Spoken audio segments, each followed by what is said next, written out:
ओम साई राम। श्री साई सच्चरित्र अध्याय 18 तथा 19 भाग 2। प्रस्तुत अध्याय में साई के मुख से कहे गए उनके गुरु प्राप्ति की कथा तथा उपदेश, नाम जप एवं दीक्षा से भी अधिक महत्वपूर्ण क्या उपाय है परमार्थ प्राप्ति की, इस विषय पर साई का मार्गदर्शन प्राप्त करेंगे। श्री राधाबाई देशमुख। एक समय एक वृद्धा श्रीमती राधाबाई, जो खासाबा देशमुख की मां थी, बाबा की कीर्ति सुनकर संगमनेर के लोगों के साथ शिरडी आई। बाबा के श्री दर्शन कर उन्हें अत्यंत प्रसन्नता हुई।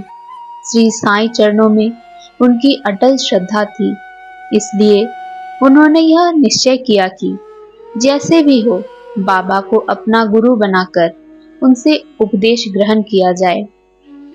आमरण अनशन का दृढ़ निश्चय कर अपने विश्राम गृह में जाकर उन्होंने अन्न जल त्याग दिया और इस प्रकार 3 दिन व्यतीत हो गए। माधवराव देशपांडे इस वृद्धा की अग्नि परीक्षा से बिल्कुल भयभीत हो गया और बाबा से प्रार्थना करने लगा कि देवा, आपने अब यह क्या आरंभ कर दिया है? ऐसे कितने लोगों को आप यहाँ आकर्षित किया करते हैं। आप इस वृद्ध महिला से पूर्ण परिचित ही हैं, जो हठ पूर्वक आप पर अवलंबित है। यदि आपने कृपा दृष्टि कर उसे उपदेश न दिया और यदि दुर्भाग्यवश उसे कुछ हो गया, तो लोग व्यर्थ ही आपको दोषी ठहराएंगे और कहेंगे कि बाबा से उपदेश प्राप्त न होने की वजह से ही उसकी मृत्यु हो गई है। इसलिए अब दया कर उसे आशीष और उपदेश दीजिए।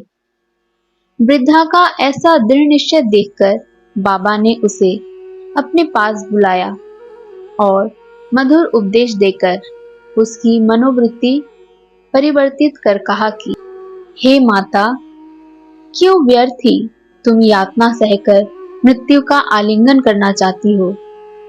तुम मेरी माँ और मैं तुम्हारा बेटा।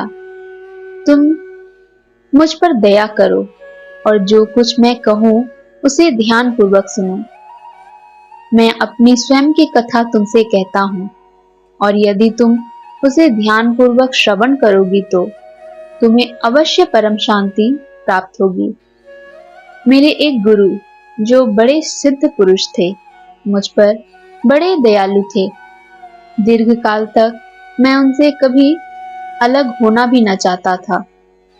मेरी प्रबल उत्कंठा थी कि उनकी सेवा कर जिस प्रकार भी संभव हो मंत्र प्राप्त करूं, परंतु उनकी रीति न्यारी ही थी। उन्होंने पहले मेरा मुंडन कर मुझसे 2 पैसों की दक्षिणा मांगी, जो मैंने तुरंत ही दे दिए। यदि तुम प्रश्न करो कि मेरे गुरु जब पूर्ण निष्काम थे तो उन्हें पैसे मांगना क्या शोभनीय था, और फिर उन्हें विरक्त भी कैसे कहा जा सकता था?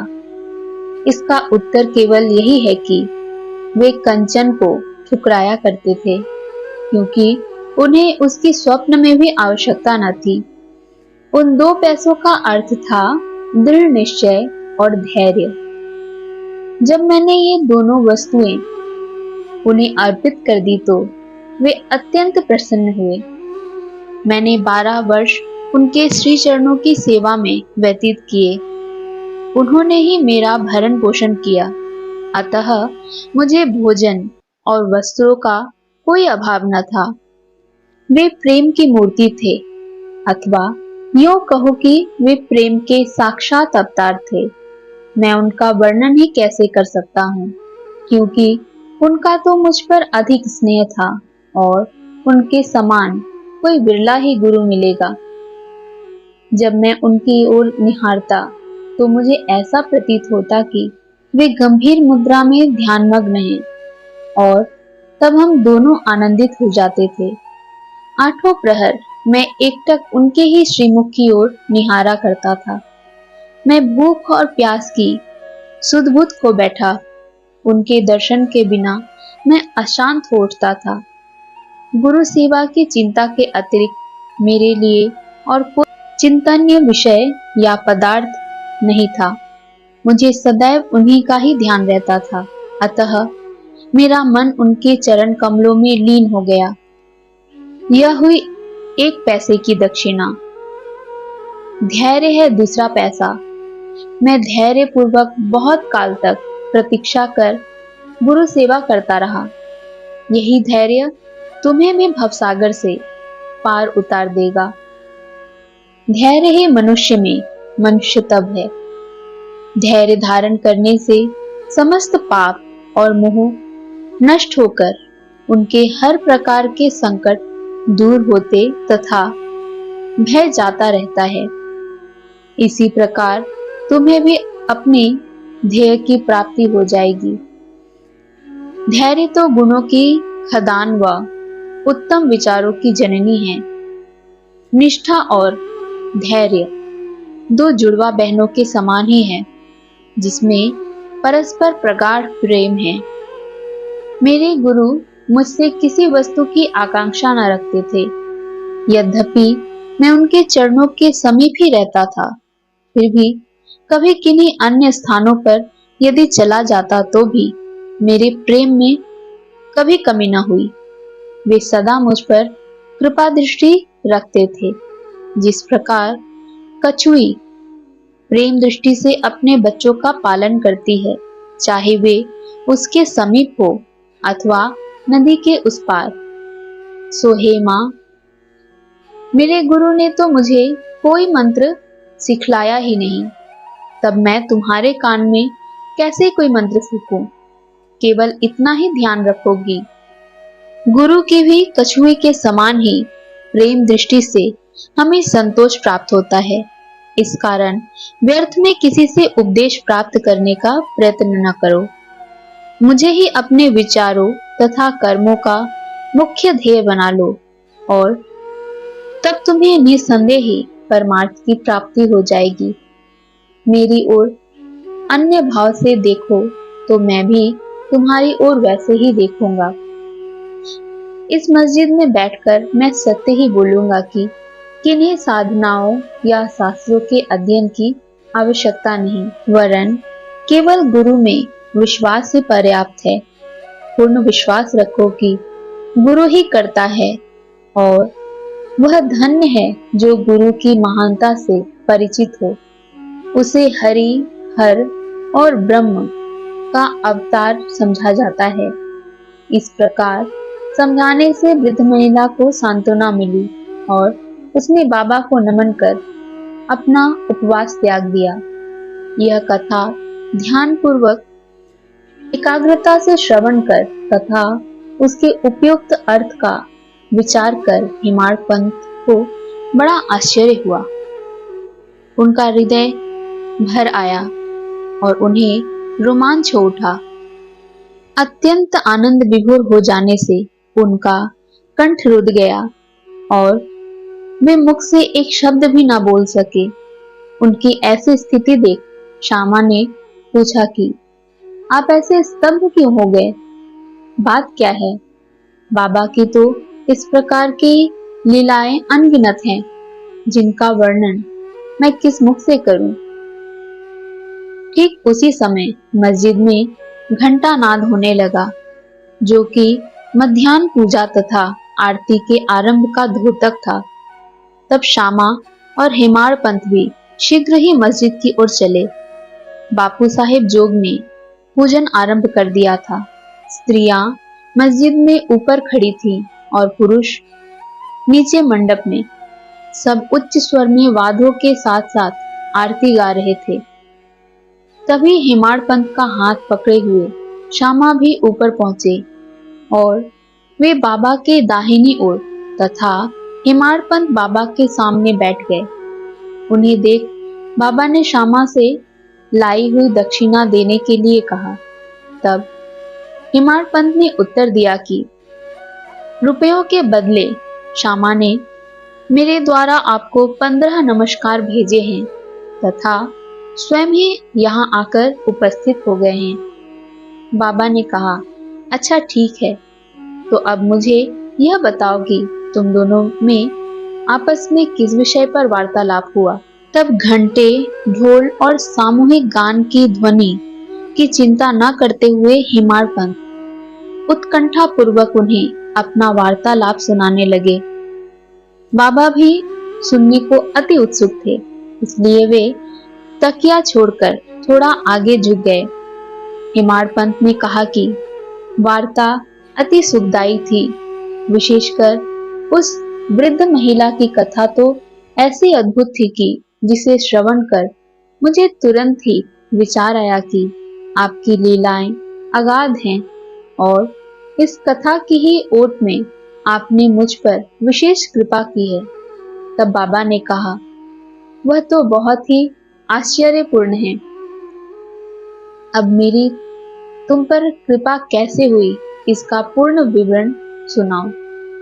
कुछ काल पूर्व सुना वार्तालाप जो उनके हृदय पटल पर अंकित हो चुका था, वह सब उन्होंने बाबा को सुना दिया।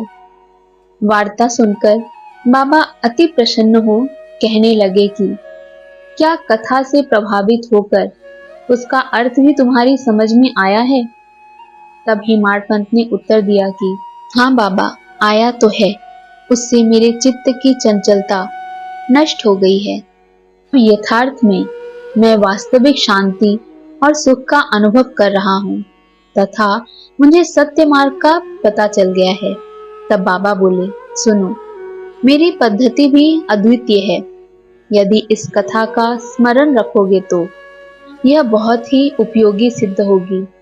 आत्मज्ञान प्राप्त करने के लिए ध्यान अत्यंत आवश्यक है और यदि तुम इसका निरंतर अभ्यास करते रहोगे तो कुप्रवृत्तियां शांत हो जाएंगी। तुम्हें आसक्ति रहित होकर सदैव ईश्वर का ध्यान करना चाहिए, जो सर्व प्राणियों में व्याप्त है।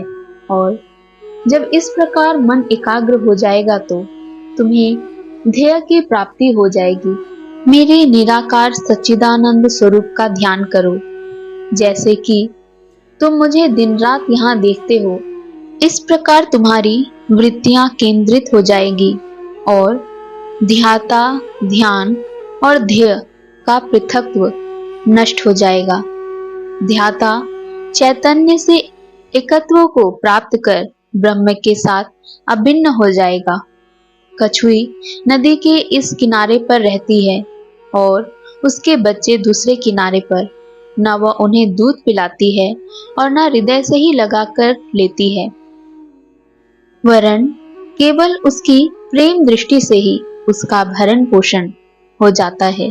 छोटे बच्चे भी कुछ ना करके केवल माँ का ही स्मरण करते रहते हैं। उन छोटे छोटे बच्चों पर कछुई की केवल दृष्टि ही उन्हें अमृत तुल्य आहार और आनंद प्रदान करती है। ऐसे ही गुरु और शिष्य का भी संबंध है। बाबा ने ये अंतिम शब्द कहे ही थे कि आरती समाप्त हो गई और सबने उच्च स्वर से श्री सच्चिदानंद सद्गुरु साईनाथ महाराज की जय बोला। आरती समाप्त होने पर प्रसाद वितरण हुआ। बापू साहेब जो हमेशा की तरह आगे बढ़े और बाबा को नमस्कार कर मुट्ठी भर मिश्री का प्रसाद बाबा को दिया। यह मिश्री हेमाडपंत को देकर वे बोले कि यदि तुम इस कथा को अच्छी तरह सदैव स्मरण रखोगे तो तुम्हारी भी स्थिति इस मिश्री के समान मधुर होकर समस्त इच्छाएं पूर्ण हो जाएंगी और तुम सुखी हो जाओगे। हेमाडपंत ने बाबा को साष्टांग प्रणाम किया और स्तुति की। बाबा, इसी प्रकार दया कर सदैव मेरी रक्षा करते रहो। तब बाबा ने आशीर्वाद देकर कहा कि इन कथाओं को श्रवण कर नित्य मनन तथा निधिध्यासन कर तत्व ग्रहण करो, तब तुम्हें ईश्वर का सदा स्मरण तथा ध्यान बना रहेगा और वह स्वयं तुम्हारे समक्ष अपने स्वरूप को प्रकट कर देंगे। प्यारे पाठकों, हेमाडपंत को उस समय मिश्री का प्रसाद भली भांति मिला, जो आज हमें इस कथा अमृत के पान करने का अवसर प्राप्त हुआ। आओ हम भी उस कथा का मनन करें तथा उसका सार ग्रहण कर बाबा की कृपा से स्वस्थ और सुखी हो जाएं।